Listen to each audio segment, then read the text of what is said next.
सीताराम। सीताराम जय सीताराम, सीताराम जय सीताराम, सीताराम जय सीताराम, सीताराम जय सीताराम। सीताराम जय सीताराम, सीताराम जय सीताराम, मधुर मधुर नाम सीताराम सीताराम।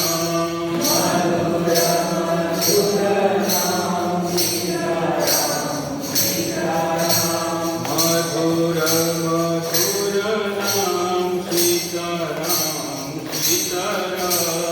मधुर मधुर नाम सीताराम, सीताराम, सीताराम जय सीताराम, सीताराम जय सीताराम। सीताराम जय सीताराम, सीताराम जय सीताराम, सीताराम जय सीताराम, सीताराम जय सीताराम। सीताराम जय सीताराम, सीताराम जय सीताराम, मधुर मधुर नाम सीताराम सीताराम। मधुर मधुर नाम सीताराम, सीताराम, मधुर मधुर नाम सीताराम सीताराम। मधुर मधुर नाम सीताराम, सीताराम, बोल श्याम रामचंद्र भगवान की हनुमान जी महाराज की कृष्ण कन्हैया लाल की विश्वनाथ भगवान की दुर्गा मैया की जगन्नाथ महाप्रभु की सद्गुरुदेव श्री स्वामी शिवानंद जी महाराज की सद्गुरुदेव श्री स्वामी चिदानंद जी महाराज की श्री रामचरित मानस की ओम नमः पार्वती पतये हर हर महादेव। अनंत कोटि विश्व ब्रह्मांड नायक सर्वांतर्यामी सर्वेश्वर अखिलेश्वर परमपिता परमात्मा की महती अनुकंपा परमाराध्य परम गुरुदेव स्वामी शिवानंद जी महाराज गुरुदेव चिदानंद जी महाराज जिनकी मंगलमयी प्रेरणा शुभ उपस्थिति में बलांगीर दिव्य जीवन संघ शाखा में संत तुलसीदास के द्वारा विरचित श्री रामचरित मानस के ऊपर हम लोग मनन चिंतन कर रहे हैं। आप सब आदरणीय उपस्थिति आश्रम के सदस्यगण मातृशक्ति सज्जन वृंद साधक जिज्ञासु मुमुक्षुजन, हम लोगों का प्रसंग चल रहा था। हनुमान जी महाराज समुद्र पार करके सीता माता का दर्शन करते हैं। सीता भक्ति का प्रतीक है, शांति का प्रतीक है। तो हर व्यक्ति जीवन में शांति चाहते, कोई भी अशांति नहीं चाहता है। लेकिन तीन चीज जो अभी विचार चल रहा था, एक जो अशोक वाटिका है, नाम तो उसका अशोक वाटिका है, लेकिन उसका जो आध्यात्मिक अर्थ है मोह की वाटिका है। मोह उत्पन्न होता है अज्ञान से, अज्ञान कारण है, मोह कार्य है। तो जो मोह की वाटिया है, बगीचा है, उसको जब तक आप नष्ट नहीं करेंगे शांति आपको मिलेगी नहीं। जब तक मोह रहेगा तो इसलिए जो मेरा मेरा मेरा मेरा चलता रहता है। तो सबसे पहली चीज है मैं शरीर हूं और शरीर से जो जो संबंध रखते हैं वो सब मेरे हैं, ये एक भाव बनता है। और इसी के कारण व्यक्ति बंधन में पड़ता है। ममेति बध्यते जंतु निर्ममेति विमुच्यते। उपनिषद में बताया गया है मेरा मेरा मेरा मेरा कहने से व्यक्ति बंधन में पड़ जाता है, और जिस दिन उसको विवेक हो जाता है मेरा कुछ भी नहीं है। एक बार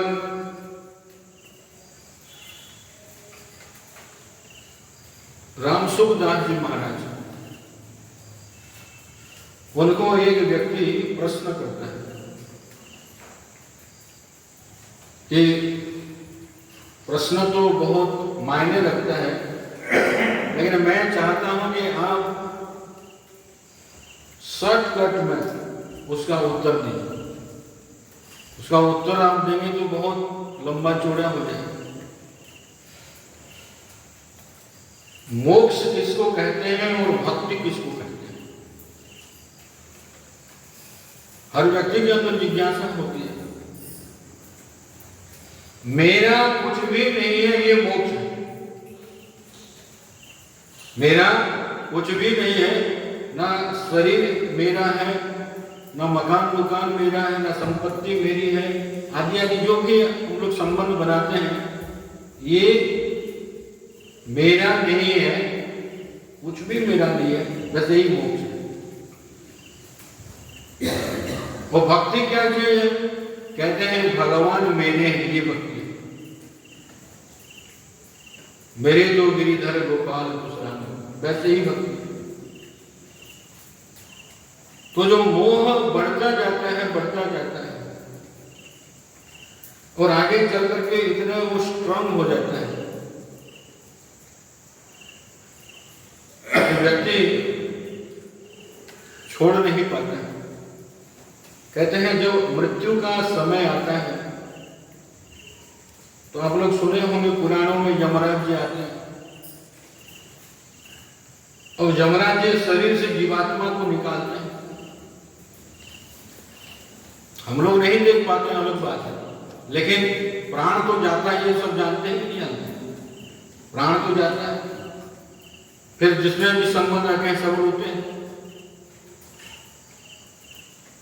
तो शरीर से जीवात्मा को जब वो अलग करते हैं, लौह पासे न यमीन, लोहा के पास लगा करके गले में उसको खींचते हैं शरीर से, और इधर स्नेह पासे न बंधुवी, और जितने लोगों के साथ हम लोगों का संबंध है उसमें स्नेह है, वो छोड़ना नहीं चाहते हैं, वो यमराज जी खींच के ले जाना चाहते हैं। किसी व्यक्ति को दोनों तरफ से खींचना चाहेंगे तो जाएगा कहां? अब जैसे कोई छोटा लड़का है, पत्नी कहते हैं कि लड़का मेरा है, पति कहता है लड़का मेरा है, और दोनों हाथ पकड़ करके यदि खींच रहे हैं, खींच तो आप रहे हैं, लेकिन उस लड़के का हालत क्या होगा? तो जीवात्मा भी ऐसी परिस्थिति में पड़ता है मोह के कारण। यदि मोह नहीं है तो आसानी से शरीर से छूट जाता है। जैसे आप सुन लीजिए दृष्टांत से, मक्खन में कोई एक बाल पड़ा हुआ है, मक्खन होता है ना, मक्खन है, घी है, कुछ भी आप सुनिए, तो उस बाल को निकालने में कोई परेशानी है? आराम से व्यक्ति उस बाल को उठा करके हटा देता है। लेकिन गोबर के जो कंडे बनाते हैं, उस कंडे के अंदर बाल उसमें चिपका हुआ है, अंदर चला गया, और उस बाल को जब आप निकालेंगे तो निकलेगा नहीं, और निकलेगा तो टूट जाएगा। आप निकालना भी चाहते हैं तो नहीं निकाल पाएंगे, टूट ही जाएगा।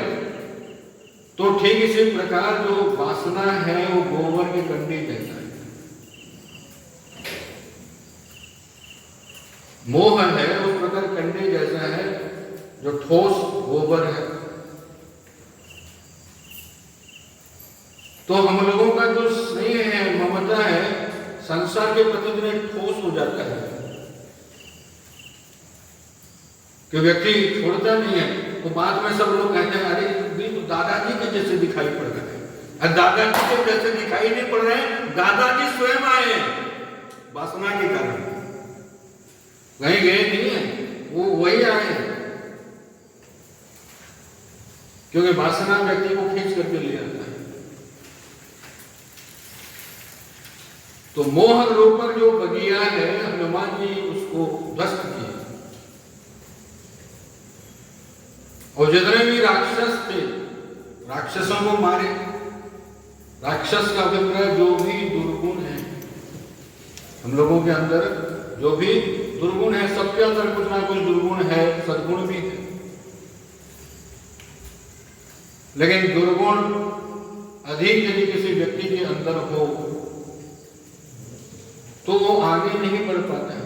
सामाजिक स्थिति में भी वो आगे नहीं बढ़ पाता है। और आध्यात्मिकता में तो उसको बहुत सोच करके कदम रखना पड़ता है। पहले दुर्गुण वही राक्षस है, काम क्रोध आदि। तो विचार करके उन सब चीजों को आस्ते आस्ते त्याग करना पड़ता है। और तीसरी बात है, जो लंका है दुष्ट प्रवृत्ति का प्रतीक है। पूर्ण रूप से जब तक आप उसको जलाएंगे नहीं। अच्छा, जो सोना है, सोना को तो जलाएंगे तो और चमकता है। कभी आप सोने को जला करके देखो, सोना नष्ट होगा क्या? नहीं नष्ट होता है, और चमकता है, वो तेजियान होता है। लेकिन हनुमान जी सोने की लंका को बिल्कुल नष्ट कर दिया। कहने का मतलब जो दुष्प्रवृत्तियां थी, उन दुष्प्रवृत्तियों को नष्ट किया। एक बार स्वामी दयानंद महाराज एक जगह में प्रवचन कर रहे थे, तो बहुत लोग सुन रहे थे प्रवचन। तो उसमें प्रवचन जैसे समाप्त हुआ, एक व्यक्ति खड़े होकर के स्वामी जी मैं एक भजन गाऊंगा। तो दयानंद स्वामी जी ठीक है, आ जाओ। प्रवचन खत्म हो गया, लेकिन इतने सुंदर भजन उसने गाया कि सारी सभा जो है मंत्र मुग्ध हो गई। लेकिन एक दूसरा व्यक्ति आकर के कहता है कि स्वामी जी ये शराबी है, शराब पी कर गया है बहुत बड़े व्यक्ति, ये तहसीलदार है, शराबी कबाबी है। लेकिन पत्नी को घर से ये बाहर निकाल दिया, पत्नी को गाली गलौज करता था, पिटाई करता था, घर से बाहर भी कर दिया। दुष्ट व्यक्ति है ये। और दयानंद स्वामी गाने के लिए चांस दिए, और फिर हैरान रहे, इतने सुंदर कंठ है, भगवान के भजन गा रहा है, लेकिन उस वाणी से शराब भी पीता है, गाली गलौज भी करता है। भले बहुत बड़े पद में है, लेकिन पद की गरिमा घटेगी कि बढ़ेगी? इतने बड़े पद में जाने के बाद में व्यक्ति रास्ते में गिरा पड़ा, तो लाभ क्या मिला? लोग तो देख कर थूकेंगे उसको। दूसरे दिन प्रवचन में फिर आ गया, और जैसे सत्संग समाप्त हुआ, कहा कि स्वामी जी एक भजन में गाओ, पी रखा था। तो स्वामी जी कहा कि आ जाओ, भजन तो बहुत सुंदर गाता था। तो स्वामी जी जब वो भजन समाप्त किया, कहा कि यार तू बहुत बड़ा एक हीरा है, चमक रहा है, ऐसा हीरा है, लेकिन कीचड़ में पड़ा हुआ है हीरा, लेकिन कीचड़ में पड़ा हुआ है, तो उसे ठीक ठीक परिप्रकाश नहीं हो रहा। अब तू यदि शराब छोड़ देगा तो सचमुच में हीरा है ही। तो स्वामी जी थोड़ा सा समझाए उसको। अब समझाने के बाद रात में कमरे में गया, जितने भी शराब की बोतलें थी सब तोड़ करके फेंका, और सवेरे होते ही पहले जाकर के पत्नी के पास पहुंचा, क्षमा मांगी, पत्नी को लेकर के आया, पत्नी को भगा दिया था। तो जो दुष्प्रवृत्तियां हैं यही तो लंका है,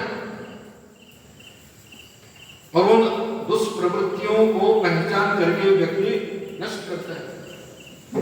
बहुत लोगों को तो पहचान में नहीं आता है, यहां मैं तो ठीक ही कर रहा हूं।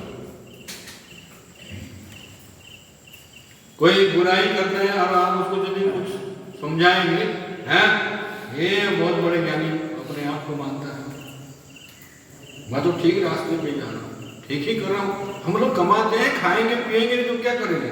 व्यक्ति की सोच ऐसे है।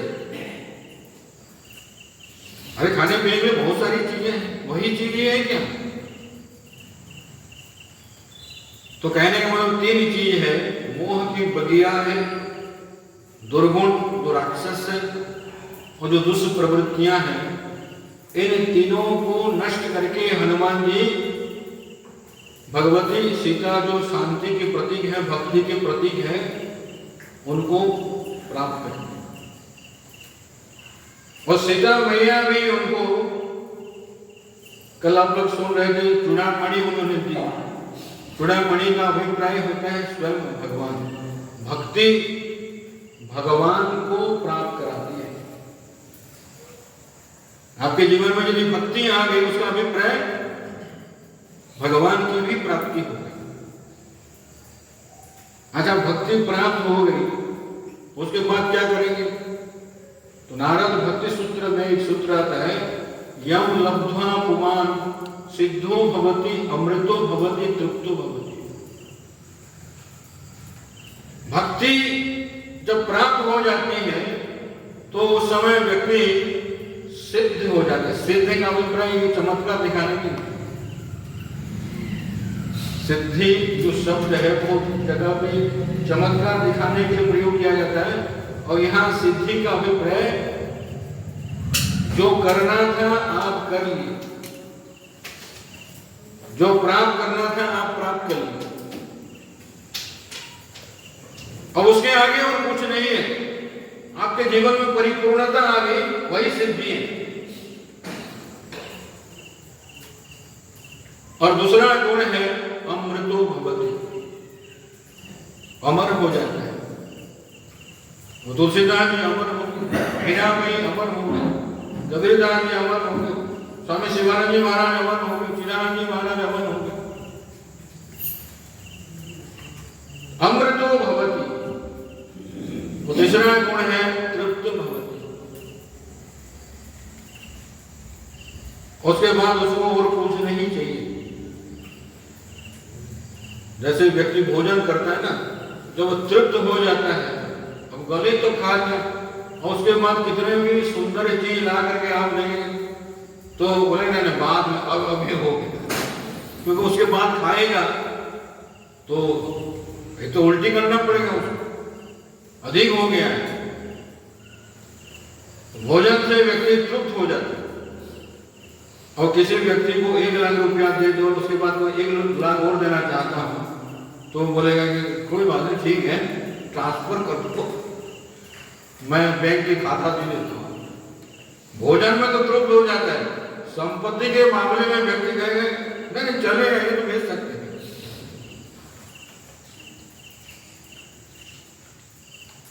तो इसीलिए कहने का अभिप्राय वो तृप्त हो जाता है भक्ति प्राप्त करने की।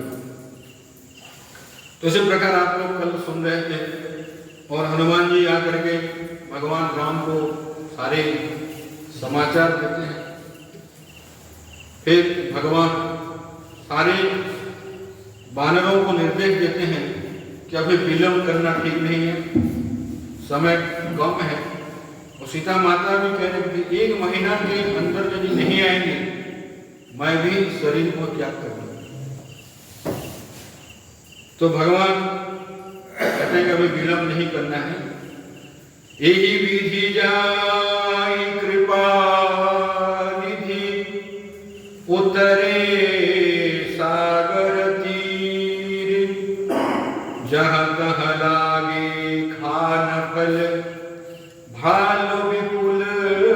पिबीर।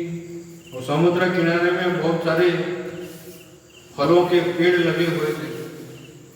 ऐसे भी पुरी वगैरह जाएंगे उसमें काजू के खूब पेड़ लगे हुए मिलेंगे आपको। और भी जंगल की बहुत सारी चीजें हैं। तो जो बंदर है, भालू है, तो भगवान के पास जो सेना थी, सेना, अच्छा आप सोच लीजिए जो भारत के सैनिक हैं जो बॉर्डर में काम करते हैं, उनके लिए बंदूक भी चाहिए, ड्रेस भी चाहिए, खाने पीने के लिए चीज भी चाहिए, आने जाने के लिए गाड़ी भी चाहिए, मतलब सारी चीज उनके लिए देनी पड़ती है। और बंदर भालू को क्या देना है? कुछ नहीं। कहीं भी गए तो वहां उनको पत्ता मिल गया, फल मिल गया, ना पहनने के लिए कोई ड्रेस चाहिए। और बाद में भी वो पेंशन नहीं लेते हैं, पेंशन की आशा नहीं होती। तो सारी चीज भगवान के पास जो सेना थी उनको कुछ करना नहीं पड़ता था, सब ऐसे ही आत्मनिर्भर थे। तो सारे बंदर भालू पहुंच गए समुद्र के किनारे, लेकिन उधर क्या घटना घटी है? इधर तो भगवान समुद्र किनारे पहुंच गए। अब उधर जितने भी असुर थे सब भयभीत हो गए। एक बंदर आकर के सारे लंका को तहस नहस कर दिया। वो अकस्मात यदि उनकी सेना पहुंच जाएगी तो क्या होगा? एक से ये हालत है। निज निज गृह सब करहि विचारा, नहीं निशिचर कुल केर उबारा। घर में सब बैठ करके विचार कर रहे हैं। अभी ऐसा लगता है कि राक्षस कुल की उद्धार करने वाला कोई है। रावण भी देखता था कि जितने भी बड़े बड़े बलवान वीर मानते थे अपने आप को, उनके सामने ही लंका को हनुमान जी ने फूंक करके चले, कोई कुछ नहीं करता। तो सारे राक्षस उसमें विचार करने लगे और रावण सोचा कि भाई मीटिंग करनी पड़ेगी। लंका को यदि बचाना है, लंका को यदि सुरक्षित रखना है, तो इसीलिए सारे मंत्रियों को बुलाते हैं, एक बहुत बड़ी मीटिंग करते हैं, सभा करते हैं।